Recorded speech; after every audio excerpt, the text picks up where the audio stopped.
আসসালামু আলাইকুম। আমি সাফি হেলথ লিমিটেড থেকে ডক্টর সেজুতি রহমান বলছি।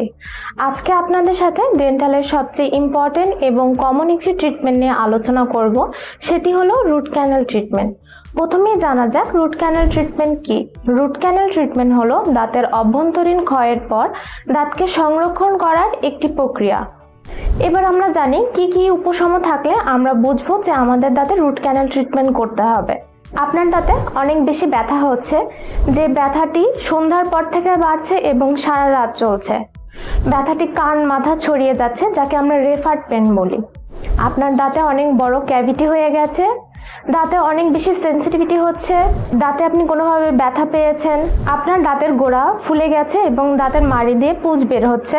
এইসব ক্ষেত্রে সাধারণত রুট ক্যানাল ট্রিটমেন্ট করা হয়ে থাকে। এবার আমরা রুট ক্যানাল ট্রিটমেন্টের প্রসিডিউর সম্পর্কে জানি। রুট ক্যানাল ট্রিটমেন্ট করার জন্য ক্লিনিক্যাল ডায়াগনোসিস এবং রেডিওলজিক্যাল ইনভেস্টিগেশন করা খুবই ইম্পর্ট্যান্ট। রুট ক্যানাল ট্রিটমেন্ট করার জন্য প্রথমে আমাদের ক্লিনিক্যাল ডায়াগনোসিস করা খুবই ইম্পর্ট্যান্ট, সাথে রেডিওলজিক্যাল প্রপার ডায়াগনোসিস করতে হবে। রুট ক্যানাল করার জন্য প্রথমে আমাদের দাঁতটিকে প্রপার অ্যানেস্থেসিয়া দেওয়ার মাধ্যমে অবশ করে নিতে হবে এবং তারপরে যে ইনস্ট্রুমেন্ট আমরা ইউজ করি ওইগুলোর মাধ্যমে টুথের যে নার্ভ আছে নার্ভটাকে রিমুভ করে নেওয়া হয়। কিছু কিছু ক্ষেত্রে একটা সেটিংয়ের মাধ্যমে আমাদের রুট ক্যানাল কমপ্লিট হয়, আবার টুথ ভ্যারিয়েশনের কারণে কিছু কিছু ক্ষেত্রে 2-3টা ড্রেসিংয়েরও দরকার হয়ে থাকে। তখন প্রপার ড্রেসিং ম্যাটেরিয়ালের মাধ্যমে আমরা টুথটাকে পুরো জীবাণুমুক্ত করে থাকি এবং টুথের ভেতরে আমরা ফিলিং ম্যাটেরিয়াল দিয়ে থাকি, যেটা জিপি বলি আমরা। তারপরে আমরা কিছুদিন ফলো আপের পরে উপরে ক্যাপ পরিয়ে দিই এবং তারপর আবার ফলো আপে রাখি।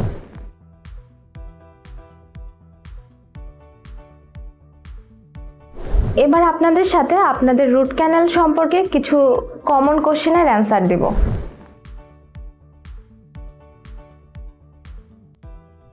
রুট ক্যানাল ট্রিটমেন্টের বিকল্প হচ্ছে দাঁত তোলা, কিন্তু রুট ক্যানাল ট্রিটমেন্টের মাধ্যমে আমরা দাঁতটিকে সংরক্ষণ করতে পারি। তাই দাঁত তোলার থেকে যে দাঁতটিকে আমরা সংরক্ষণ করতে পারি সেই দাঁতটির ক্ষেত্রে আমরা রুট ক্যানাল ট্রিটমেন্ট করাটাই ভালো হবে।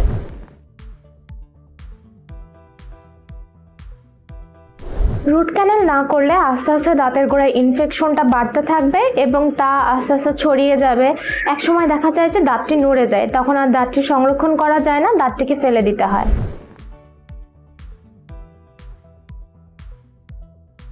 হ্যাঁ, অবশ্যই রুট ক্যানালের পর আপনি ব্রাশ করতে পারবেন।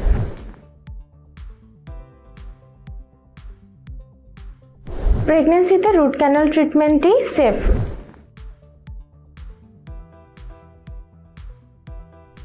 এটি মূলত নির্ভর করে আপনার মেনটেনের উপর।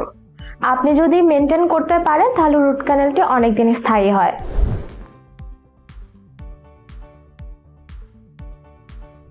রুট ক্যানাল করা দাঁতকে আরো শক্তিশালী এবং এর স্থায়িত্ব বৃদ্ধি করার জন্য ক্যাপ করা আবশ্যক। আজ এ পর্যন্তই। মুখ এবং দাঁতের স্বাস্থ্য রক্ষায় আপনারা চলে আসুন সাফি হেলথ লিমিটেডে। আমি ডক্টর সেজুতি রহমান আপনাদের সঙ্গে আছি।